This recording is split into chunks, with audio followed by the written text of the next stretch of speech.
The belief was that men and women were rational animals. Now, in the last 2 decades or so, there's been a renaissance in this thinking with the birth of behavioral finance. Today, no one thinks that we're rational.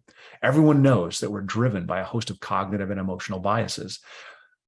This realization, however, hasn't poured over into how we behave with money. The stance of most humans and most media is that happiness comes from consumption and financial success comes from investment selection and market timing. But with a brain driven by cognitive and emotional biases, you can't consume enough, which leads us to addiction and depression. And all of our investing efforts come up as short-term speculations, which leads us to buying high and selling low. And as the adage says, we repeat that until we're broke.